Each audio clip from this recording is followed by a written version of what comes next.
جب وہ خارج ہونے لگی تو واپس لے لی تھی، اور میں اس پہ ویلاگ پہلے بھی کر چکا ہوں کہ نیا بینچ تشکیل دیا جا چکا ہے، اور شاید وہ نئی ضمانت، اب وہ ضمانت قبل از بعد از گرفتاری اور لے کے آئیں۔ اسٹیٹ بینک کی فائنینشیل مانیٹرنگ ٹیم نے شکایت پر انکوائری شروع ہوئی تھی، اور ان کے صاحبزادوں پر 2008 سے 2018 تک 9 کاروباری یونٹس انہوں نے قائم کیے تھے۔ یہ نیب لاہور کا کہنا ہے اس کانٹیکس میں 1990 میں شہباز شریف کے ساتھوں کی مالیت 21 لاکھ روپے تھی،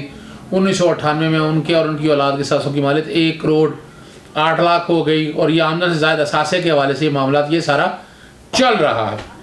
جیسے اپنا جواد حسن جج ہیں جو نیب کورٹ کے سارے کیس کو دیکھتے ہیں، اچھے آدمی ہیں، اور آج وہی ماسک پہنے بغیر لوگ آ گئے تو انہوں نے کہ سماعت رکوائی اور بڑا واضح طور پر کہا کہ قانون کی ایسے پہلے قانون سے نبٹ لیں، کیس کی سماعت ہوا ہے، بعد میں باقی سب لوگوں کو عدالت سے باہر نکالا۔ ہمیں یہ میں تو ویسے کہوں گا کہ نیب کے جتنے بھی کیسز ہیں جو ٹرائل میں چل رہے ہیں، سیاسی کیسوں کی بات ہو رہی ہے، جس طرح یہ لوگ اکٹھے کر کے لے آتے ہیں، یہ جیل کے اندر سماعت ہونی چاہیے ان کیسز کی، پھر یہ بہتر رہے گا اور اس سے بہتری کی طرف لے کر آ جائے گا۔ ایس پی سیکورٹی کو بلایا تھا جج صاحب نے، اب اور گواہ محمد شریف کا بیان قلمبند کروایا۔ ریجنل ٹیکس آفس کے حوالے سے یہ صاحب تھے، انہوں نے ریکارڈ جو ان کا ہے ٹیکس کے ریٹرنوں کے حوالے سے وہ دستاویزات عدالت میں پیش کیے ہیں، مکمل ریکارڈ جو تھا ان کا۔ اور شہباز شریف صاحب بڑی مزدار بات ہے، اس دوران ان کی کوشش ہوتی ہے کہ میں کوئی نہ کوئی بات کروں، چونکہ صحافی آئے ہوتے ہیں، کوئی نہ کوئی خبر بریک کرنی ہے یا خبر بننا ہے، اور خواہش کا اظہار کیا۔ اس پر عدالت نے ان سے پوچھا کہ آپ کیا کہنا چاہتے ہیں؟ وہ میڈیکل بورڈ کے بارے میں بات کرنا چاہتا ہوں، لیکن پھر وہی بات کہ میں اپنا چنیوٹ آئل کے والے سے بات کرنا چاہتا ہوں۔ چنیوٹ والے معاملے پر 660 ارب روپے ہم نے بچائے۔ یہ بھی مذاق ہے، یہ چیلنج ہے، میں پہلے سے بڑی دفعہ چیلنج کر چکا ہوں ان کو کہ اس حوالے سے کہ یہ کیسے بنایا، یہ کیس عدالت میں، یعنی عدالت نے بھی کہا ہے جب یہ کیس ہی عدالت میں نہیں ہے اس پہ ہم کیا بات کر سکتے ہیں۔ اور وہ جی میرا کام ہے عدالت کے سامنے یہ سارے معاملات میں رکھوں اور عدالت کو بتاؤں، اور یہ عدالت کا جو آپ کہتے ہیں وہ ریکارڈ کا حصہ بنا جاتا ہے، اس چیز کا کوئی تعلق نہیں ہے۔ اور شہباز شریف صاحب نے کہا کہ میں سارے معاملات اسی رکھتا ہوں، یہ ساری چیزیں میرے اوپر ڈالی جاتی ہیں۔ اور اب یہاں کئی پروجیکٹ کے حوالے سے وہ بات کرتے ہیں کہ میں نے پیسے بچائے ہیں، اب ریکارڈ میں جب دیکھتے ہیں کہاں پیسے بچائے ہیں کوئی چیز ایسی سامنے آتی نہیں ہے۔ میٹرو اورنج کے حوالے سے جو لوٹ مار کی ہے وہ ساری باتیں سامنے ہیں۔ پاور پروجیکٹ میں کون کہتا ہے پیسے بنائے ہیں؟ یہ چیلنج میں پہلے بھی دے چکا ہوں، بار بار کہتا ہوں ریکارڈ لے گا اور ثابت کریں کون سے پیسے بچائے ہیں آپ نے تو مہنگے پروجیکٹ بنائے ہیں، اور پیسہ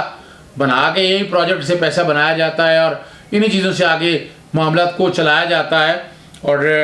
یہی وہ تکلیف ہے، یہی وہ دقت ہے جو ہمیں بھی تنگ کرتی ہے کہ آپ یہ پروجیکٹ بالکل شروع کریں، عوام کے لیے شروع کریں، عوام کا پیسہ ہے، عوام کو صحت کی سہولیات، عوام کو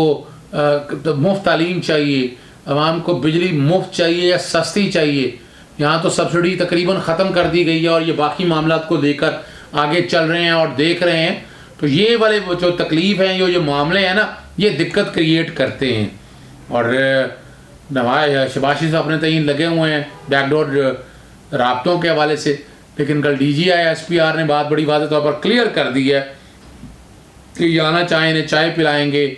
بیٹھیں گے، لیکن کوئی ایسا کنسرن نہیں۔ اور بڑا واضح ایک جو بات کہی گئی تھی نا کہ اگر انہیں الیکشنز کے حوالے سے معاملہ متعلقہ فورم میں جائیں، متعلقہ فورم میں تو گئے نہیں ہیں، تو یہ تو صرف اگر دیکھا جائے یہ دھونس اور دھاندلی کا لفظ تو نہیں کہہ سکتے، دھونس ہے یہ سارا معاملے کو زبردستی چلانا اور بیٹھ کے اس طرح معاملات کو اس طرح لے کر چلنا، اس طرح کی اجازت نہیں جا سکتی۔ آپ بنیادی طور پر دالوں کو ملائن کر رہے ہیں اور یہ اچھا طریقہ نہیں ہے۔ آپ احتجاج تب کرنا ہے نا جب آپ کی عدالتوں میں بات نہ سنی جا رہی ہو۔ ابھی آپ 19 تاریخ کو جانا چاہتے ہیں الیکشن کمیشن تو جائیں، آپ وہاں بھی جائیں آپ اس بات کو، لیکن یہ خدارہ یہ دھونس سے معاملہ مت چلائیں، آپ اقربا پروی سے معاملہ مت چلائیں۔ یہ اس ملک میں جمہوریت اگر بڑے عرصے بعد آئی ہے تو اس جمہوریت کو پروان چڑھنے دیں، ان معاملات کو آگے جانے دیں تاکہ چیزیں بہتری کی طرف جا سکیں۔ باتیں میں نے ساری کر لی ہیں، چینل سبسکرائب کرتے رہیں، آپ بیل آئیکن ضرور کلک کیجئے گا